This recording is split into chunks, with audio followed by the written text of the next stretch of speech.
In 1942, in the cold desert of a small border town in Texas, a group of Cain are kidnapped and mass embraced by members of the fanatical sect, the Sabbat. Out of this group, only a handful survived, and through rituals and mentorship they became the pack known as the Pale Riders. Representing the sword of Cain, they are wielded by a mentor to cut deep wounds within the heartland of Mexico to the enemies of the Sabbat.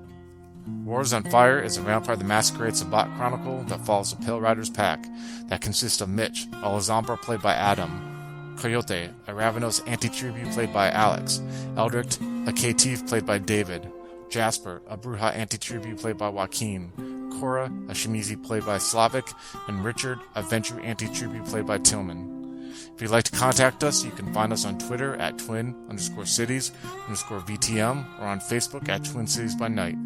We hope you enjoy.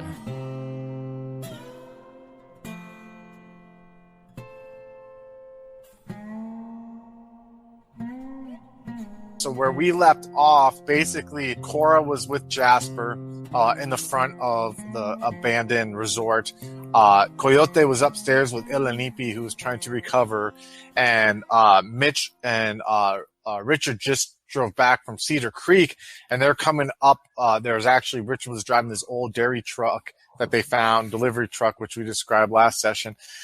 But as you guys are coming up, the headlights wash over the courtyard, and you see the fountain, and you see the dust that's being kicked up from the tires, and then you catch like a movement for a second, Mitch, because you're kind of driving in front of the little mini combo you have, and you drive up, and you see off onto the side, like in some dead grass, there's this old oak tree, and you see Cora standing there watching, and Jasper is facing you as the lights wash upon him from the headlights, and you see he has like his normal cut like East Coast business attire that he wears, but completely from like head down and like all across this like navy blue jacket, and what was once like a white shirt that was underneath it, dress shirt, is just crimson and red as blood has just like completely washed over him. You see above him there's a body that is hanging upside down from like a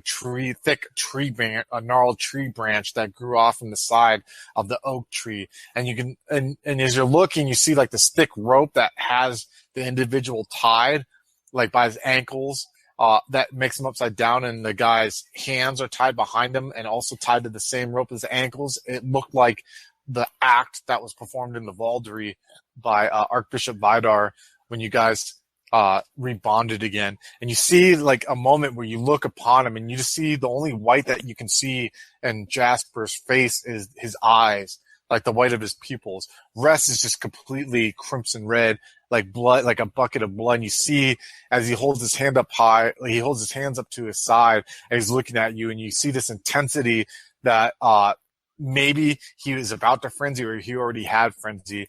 And as the lights turn, because you got to like pull up into the courtyard, they wash upon this head that's just tilted to the side on by Jasper's feet.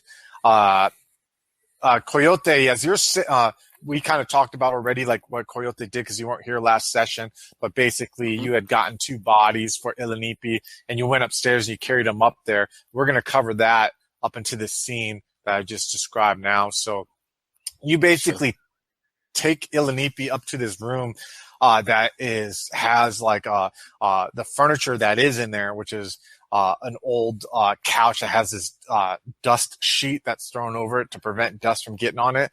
Like, you know, you kind of like rip the sheet off there and you set Ilanipi down on the couch there, and as he's laying there with his head propped up on the arm of the couch, and you see, or with his head propped up on the arm of the couch, and there's like a chair that is sitting there, like an old rocking chair. This room doesn't look like it was a room that maybe was a guest room at one point. It was just maybe like a storage room where they threw stuff in there. And there's this window, because you're like on the 3rd floor right now. There's this window that overlooks the courtyard. So you see a couple gas lights that are in the courtyard there, you know, that small ones that kind of dimly lit the fountain and the gravel that's in front, but also puts a little light that's in the room. When you set Ilanipi down, he gets adjusted for a second and he motions for you to sit down in the seat. He's like, may I have a word with you if you don't mind. See, I'll sit down and I'll spark up a cigar. I'll And sit you down near him. I'll find an armchair with another dust cover over it. I won't even take the dust cover off. As you sit down upon this chair, you see Ilanipi kind of slowly starts to like work himself up to where he's like, not so much his head's resting, but his lower back.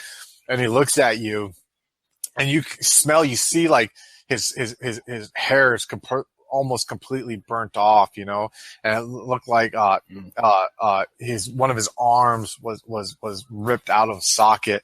There's this rancid meat smell that's coming from him. That's almost like hamburger that had been left out in the sun for too long and flies had infested it. Yeah, delicious. But you see that like you've seen from when you carried him upstairs. And by the way, also there's two bodies that you dragged up there that are just kind of laying unconscious that are on the floor there in the room. Sure. I've been walking down this path for a while now, Coyote, and I've seen many who have walked right along the border that separates us from the animals that we can become and the humans that we once were. And I can see it's taking its toll on you. Humans are animals too, Ilanipi. What's your point? You're right. They are less than us. They are cattle. We are evolved. But brother, I see that you're stepping along the path that might lead you to eventually becoming uninvolved one day, losing control of yourself to that beast. I see that you're having a hard time controlling. Am I wrong in that? I gotta tell you something, man. I'm not losing control. I like it. I like the beast. And he sits back and he's like, you see him adjust himself, and he takes his legs like off of laying on the couch and kind of like gets it to where he can sit. And you see he's wincing a little bit, and it's hard to do with like one arm missing, and he kind of leans forward and puts his one right arm that he still has to hold his weight on his knee. And he's like, listen, brother, I have seen many that have become addicted to what you feel right now, and they have lost themselves and they have never came back. I don't want to see that happen to you. You are like children of Vidar, and that means that we are like siblings then, because I consider myself almost to be an adopted child of Vidar's. I just want you to know that once this is all over, that there's ways where you can learn, you can adjust to your condition, to what we have become, to where you don't have that threat of losing yourself to the beast, but yet you can enjoy the things that you have enjoyed so far in this path that you've walked. I'll take a drag from the cigar and look at him, and I kind of have, it's a stern look, like the typical Coyote look, where I look, right through someone, but he can see a bit of sadness in my eyes too, and I'll say, how can I lose what I am when I wasn't anybody in life anyway? The thing is that you're not part of that life anymore. You're new. You are, what's the word, reinvented? You have evolved. Here, help me up. And you see him like he motions his one hand at you to help him up off the chair to stand. Yeah, I'll get up and hoist him to his feet. Take me over by the window here. Let's go. And you see he kind of walks slowly as he has his one arm around you. Mm-hmm. As you come up to the window, you look and you see Coraline, you see Cora and Jasper down there. And you see Cora's watching Jasper as Jasper's like tying these knots and tying this guy to the fountain and then one to the tree upside down. Look at her in emotions to Cora. She is your spiritual guidance. But she too is losing herself. Have you not noticed? She's my abuela. I will stand by her no matter what. That is good, because she is the one that will have to guide your pack when this is all done. And once you save our and you see him look away and he looks saddened for a second and he looks back, our leader, you're going to have to seek her guidance, and she's going to have to guide you guys away from where you're at now. It has all taken a toll, except on the new member of your pack. on Richard, my child. And he looks up at you. I don't want to see you lost. There have been many that have been lost through the ocean of time. And unfortunately, when someone gives themselves completely to the beast like that, we have no choice but to take them down, because they have proven not to be evolved and be better than those that we consider cattle. Do you understand what I'm saying, Coyote? I'm giving him like a look that says I'm getting what he's saying, but you can see a bit of look of defiance as well. But I'll give him a nod. I'll be like, see, I hear you. Do you remember what Vidar said? Where he said total freedom is a total annihilation? He spoke that to you guys when you guys were first brought over. It was his way of warning. And this is all a test. This was all a test until those infernalists betrayed us. I don't feel as if Vidar has been taken from us yet. And from what that young one told me, that was not their plan. But if you guys do succeed and survive, that shows that you have the grit to belong here and that you are meant to survive. And I want you to investigate what I've just spoken to you about, if that is the case. Do you understand? Looks like if we want to get him back, you might need the beast for a little bit longer, huh, Padre? And he smiles. He's like, exactly. That's why I'm saying afterwards. I'm afraid, though, that I cannot travel with you at the moment. But maybe that's good. I'd be a hindrance in my current state. But you're too ugly to ride with us right now, my man. He looks up at you. Yeah, he looks up at you. He looks back down. He's like, I was going to ask for someone to stay here with me. And I'm not sure at the moment, but I'd much rather have you go with the group, with your pack mates. I have a feeling they're going to need your skill set. I think so too. Why don't we feed? You need to get your strength up. Yes, I will feed alone. And then he looks, and all of a sudden you hear, like, as you're standing there and you're like looking at the bodies, Coyote, and he's still looking out the window, all of a sudden you hear this roar, roar, and you like coming from down in the courtyard. It almost sounds like a dog will like grab on to like a bone or like a rope or toy or something. You know what I mean? You're like sitting there grabbing it, playing with it, and everything. And this ferociousness that comes from it, and you look down and you see like Jasper is just like there's upside down bodies there, and he's like feeding off it, but you see him just like shaking his head like ferociously, like he doesn't want to let it go, and you see his hands are gripping on the head, and you see like it's Jasper, three of his fingers are like underneath the guy's chin, while the guy's upside down, and the other's like on the base of his neck gripping, and he seems and he like pulls down. All of a sudden you just see like his, and you can hear all the way like 3 stories up, that's like 30 feet through this glass, you can hear like the vertebrae cracking, and you can just hear it cracking, and almost like a chicken wing that's being broken off of a chicken, and you hear like a pop, and you just see him like throw the head on the ground. You see him just grabbing the shoulders, and he's just like taking the blood that's just like cascading down, and he's just like taking and drenching himself in it. And he looks, and he's like, hey, he looks at you, and he's like, he may be the one that made you stay with me.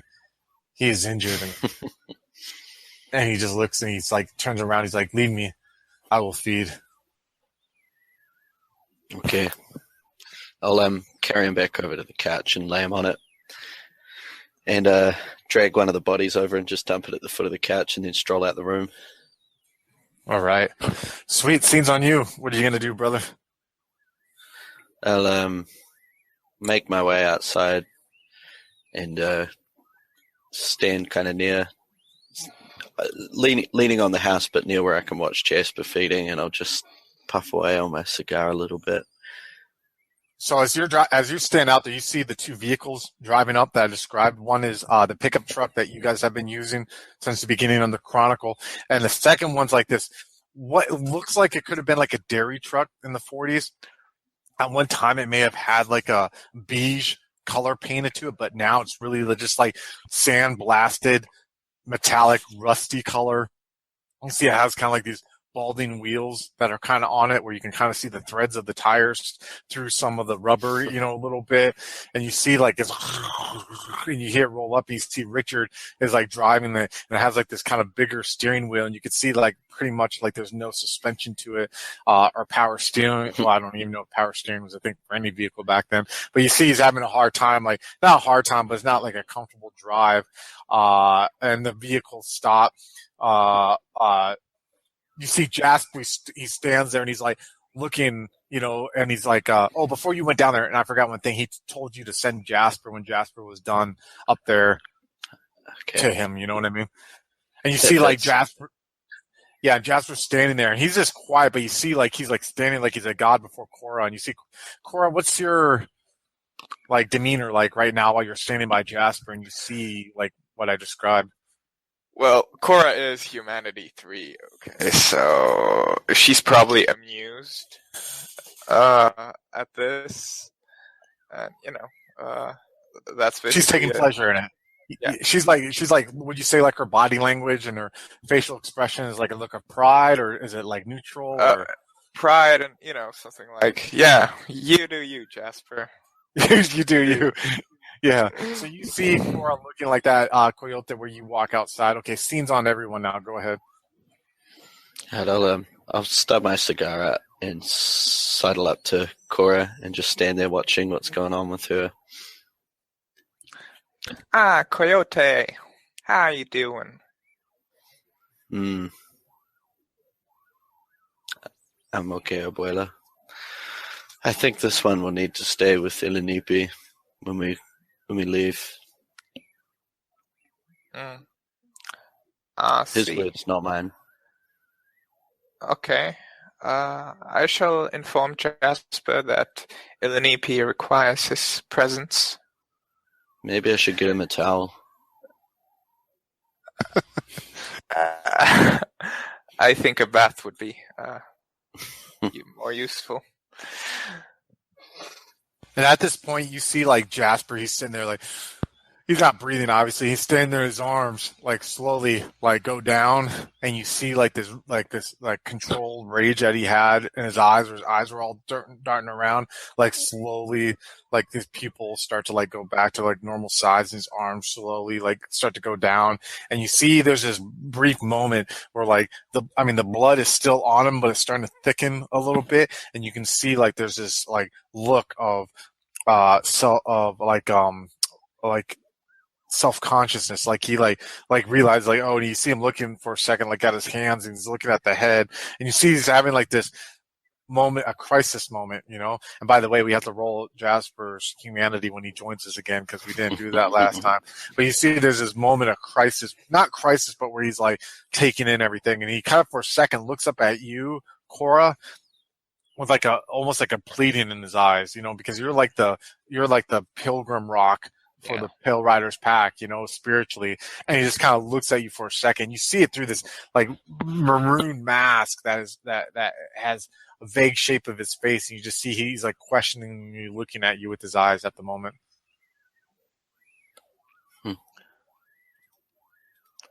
Jasper, you'll have to stay with Ilinipi for a while. He needs protection while he heals. And he has requested your presence. And you see where he'll like, he rubs his chest when you say that, like where the slash marks are still at underneath his now red, maroon, blood-covered white dress shirt. And he looks at you, he's like, yes, sister, of course. And he smiles, and he like turns around, he walks, and then you just see like his body language goes from like, like how he always is back to like kind of introvert as he's walking in, rubbing his chest. All right, now rest of you four are there in the courtyard. Scenes on you guys. Go ahead. So, are we prepared? Mitchell, I'm ready. Look over his gear briefly. I think we're about as ready as we're all going to be. Richard is one just more going to be thing. frozen in place for a second or two. One more thing, and I reach down and grab a few handfuls of her earth and put them into a sack or something. I feel like I need this. I think Richard planned something out for that too, right? By the way, I would say it's about like, are you guys going to stay one more night or one more day and then leave the next night? Or are you guys like leaving now? Because I would say it's about probably like 10:30, 11 at the moment. Yeah, we could probably leave now. It's still quite. The night is young, you know. I just want to go and cut the rope so that the body falls down and hoist it over my shoulders, and I'm going to head off to find a shovel and bury it. And I'm also lighting another cigar as I do this. All right, you see Coyote taking off to go do that. We'll say that takes about like an hour, we'll say, while you go off and do that. Now, Richard, you wanted to take like plastic, right, and put it on the inside the dairy truck and like put that earth for Cora in there, in a way you're saying? Not quite. I wanted to check whether the truck is light proof. Yeah. I mean, you can go and check that definitely. So what I you're guess like? I'm gonna. Well, Cora, do you have a light? Maybe a lantern or something? I'm sure I can scrounge up something around here. All right, then Richard is gonna get into the back of the van, or truck or whatever. Yeah. Basically, lock himself in there and wait for Cora to shine a light through, or look for any cracks first. Can you see any cracks, Richard? I don't think so. I think I'm locked in. Can you please let me? Okay, jokes aside. Yeah, but he's gonna make sure. You don't see any cracks or anything like that, so no light comes through. It's actually pitch black. When you stand in there, you got to like slouch just a little bit, or you'd hit your top, and you could go like this with your arms, you know what I mean, and touch each side, you know what I mean? But like there's no like nothing in here at all. You can tell it's like cool metal, and the reason there is no cracks is probably because that's the only thing that kind of kept cool. Like maybe they threw ice back there because this is before refrigerated trucks kind of existed, so they might have thrown ice back there and like milk or whatever they did to keep things cool at the time. So no, there's no cracks or anything like that. Right, I'm gonna go back out. All right. This is a tight fit, but it might be the only thing that keeps us alive if things go south or we don't find any other place to stay. But it's a light proof, it seems. Well, that's good enough for me. What about you, Mitch? What's your plan of action? Do you want to leave this evening, or do you want to leave the next day, or what? Mitch will look over the truck. But what time is it? I'd say it's about 10:30, 11. When he's done with the body, it'll probably be like midnight. Well, if everyone's comfy, being a little cozy, I suppose we should be moving on sooner rather than later. Now, have you guys, one thing too to consider is obviously vehicles going to have to be left behind so Jasper can eventually catch up throughout, like when you're getting ready. If anyone checks on Illinipi, he'll just basically say that, like, leave the vehicle, and he'll have, you know what I mean? Whoever it is try to catch up, have Jasper try to catch up once he's healed a little bit with the damage that he took during the battle that you guys had. Now, have you guys decided a path? I'm going to pull up the map here again, okay? So there are kind of like, and mind you, these are newer roads, but I was thinking pretty much there's two paths that could be taken, right?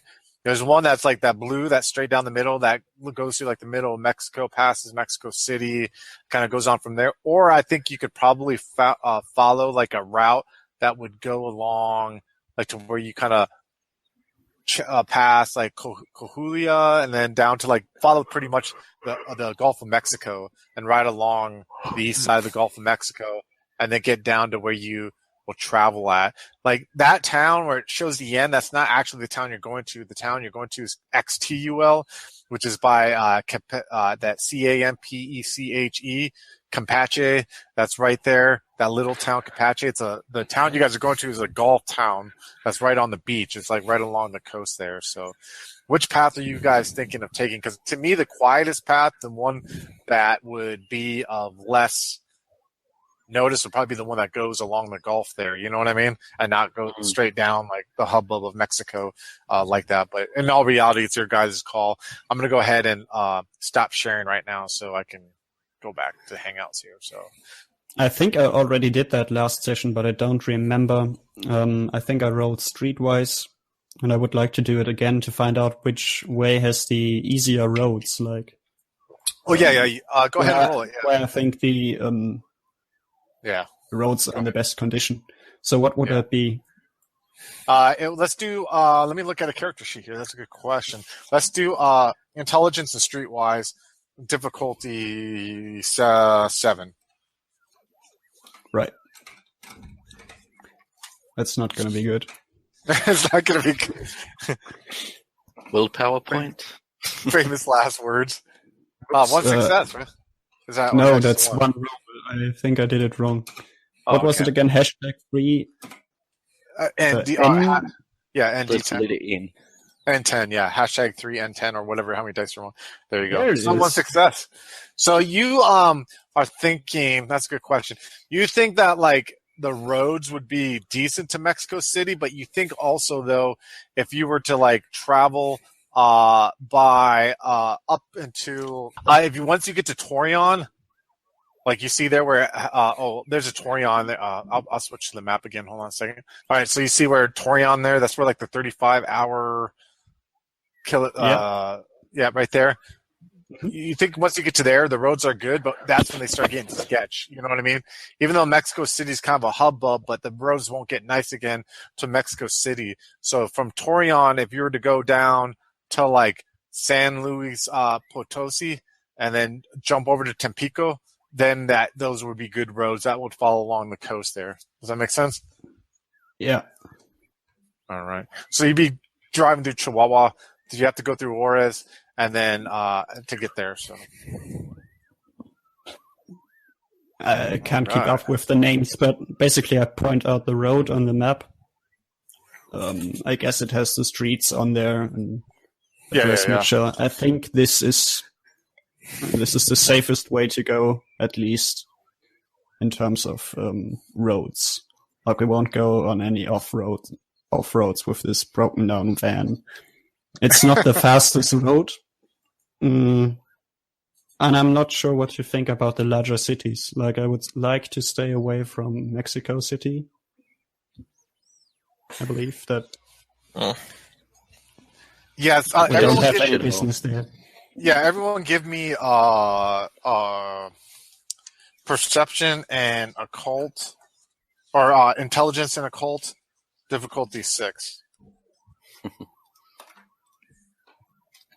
I have 3 successes. All right. And I think I can... Oh, no, I can't. 3, 2... I'll wait for Mitchell here. I thought your occult would be higher, Cora. Her intelligence is low. Yeah. See here. I don't see Mitch's yet. There we go. Okay. So everyone who got a success, especially you though, Richard, who got 3, you know the reason why that you want to avoid Mexico City is because that's like you've heard through your teachings, that's kind of like a cultural hubbub and probably the current stronghold for the Sabbat right now, you know, and there's more chance of, you know what I mean, if you want to be avoided being seen or detected or whatever, you know, by another Cainite, it'd probably be best to avoid that area. So, but seems on you guys. Go ahead. So Ilinipi taught me that Mexico City is Sabbat City. So at least in that sense, it would be fairly safe to us. But I can't really tell if they are on our side or if they safe, but at least in part are. I'd rather we get there in one piece and without anyone knowing that we're coming. Right. So if you got a safe route to propose, I will suggest that we take that one. Yeah, that would be the pointed out again, like we go to blah blah and then the roads go bad, but we can go to the coast and that should be good. Then we'll do it that way. All right. Pale Riders are officially about to become a nomadic pack. So what's the travel plan? Like, what vehicle are you leaving behind for Jasper, pack leader? What's the crappiest one? No, let's leave behind the fastest. Yeah, the fastest. You're going to want the fastest. That's a good idea, Tillman, exactly. I'd say the Rolls Royce is the fastest at that point. Probably. Yeah, I'll leave him the Also rolls. the one that Yeah. And he could draws the jump most attention. and he could jump in the trunk too if he needs to in the Rolls, you know what I mean? And just like sleep through there. He can pwnz himself out if need be, you know? Okay, so who's going to drive the pickup truck and who's going to drive the dairy transport truck / van type vehicle? Mitchell drives. So this pickup. van drives like shit. I mean, I could handle it with me alone in the car, but I don't know. It's probably going to get worse with 3 or 4 people in there. Yeah. So you're saying you want to drive it by yourself and have the rest drive? Like maybe Cora and Mitch drive? Go ahead. I wanted to does anyone have high confidence in their driving skills? Because I don't. You and Mitch are the only ones with the dot and drive, dude. So it's like the other two are like, no, me no drive. That's like Coyote says, you know, like Worth a try. yeah. So How hard can it be? Yeah, exactly. Yeah, how hard can it be? Do we need to go back and watch the second session when you guys were trying to get that lady back to the Haven? You know, having to dominate her and everything. So silently swearing, I'm gonna go back to the truck. Like shit, goddamn. So that would leave then. That would leave Mitch and probably Cora driving in front of the truck, the pickup truck, and I would assume that Coyote is going to take his normal spot, sitting in the front of the or in the back of the pickup truck, or I want to sit in the back with Cora if possible. I request it. Oh, Cora, do you want to sit in the back of the pickup truck with your prodigy?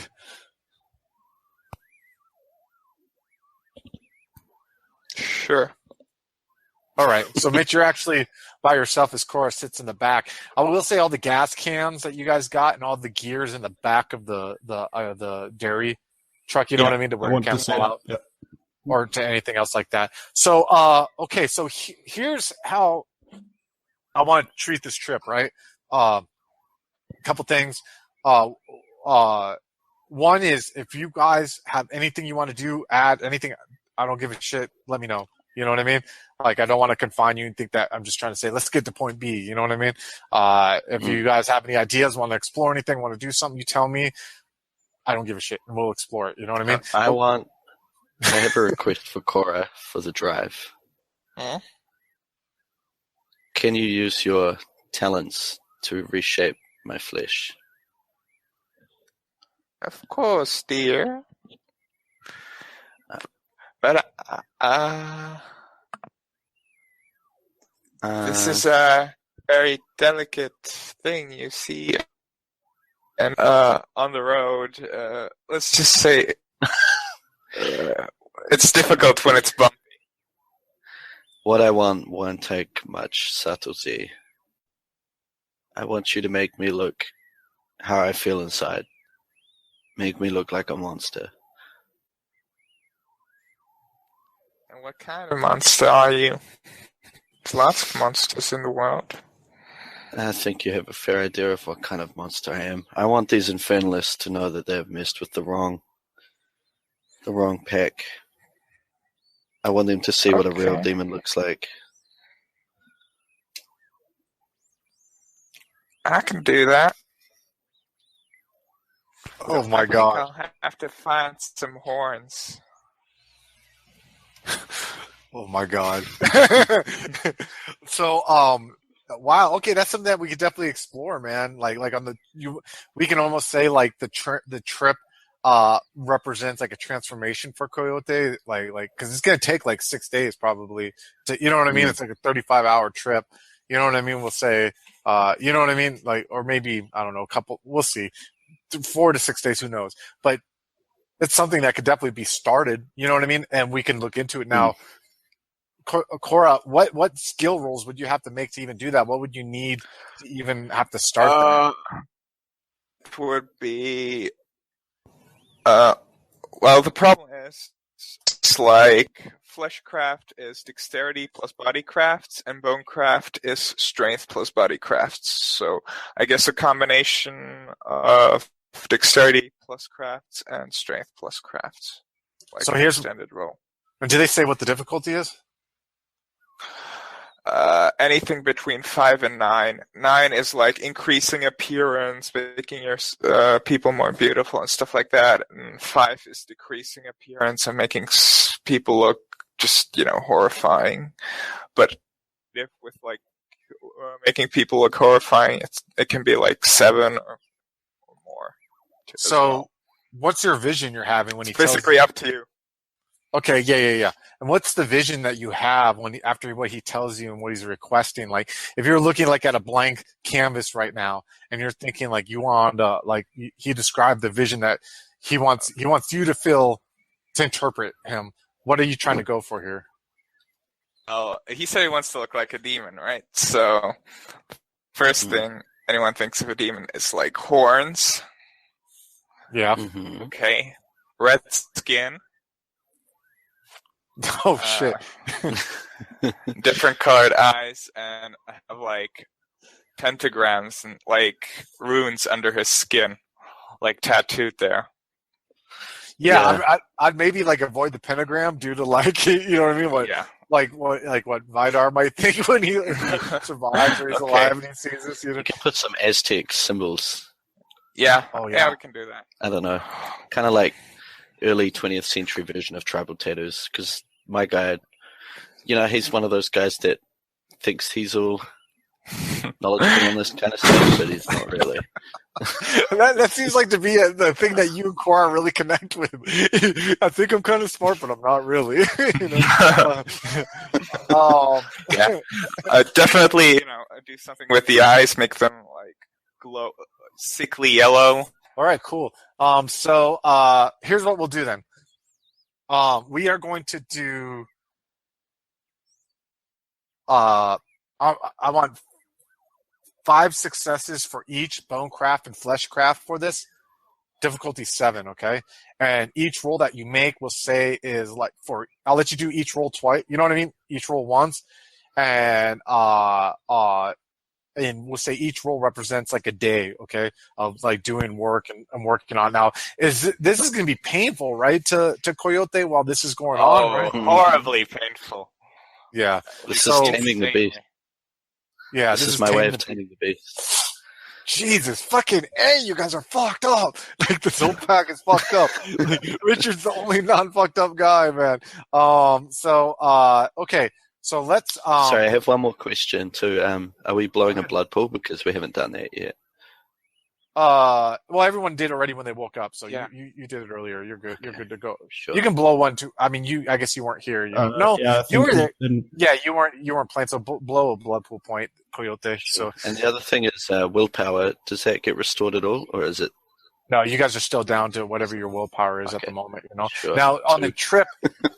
Yeah, on the trip, I may give you some back depending on how the trip goes and everything like that. You know what I'm saying? So, all right. So, before we jump on with this adventure, I want to know, I kind of know what's going on in I'll ask you, Coyote, again, but I'll go through everyone else first. I want to know what's going on in each character's mind as you guys get on the road. I'm going to start with the pack leader first. Like, what's going on in Mitch's mind after everything that's accumulated, like the whole, just the last couple days of all this shit that's been going on, and now you're hitting the road and you're kind of leaving like this chapter of your guys' life behind at this, you know what I mean, at this one place that was your nest for a while.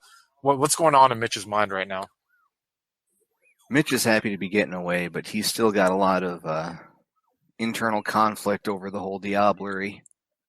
He's still not entirely sure how he feels about that and what the full effects of it are going to be on him.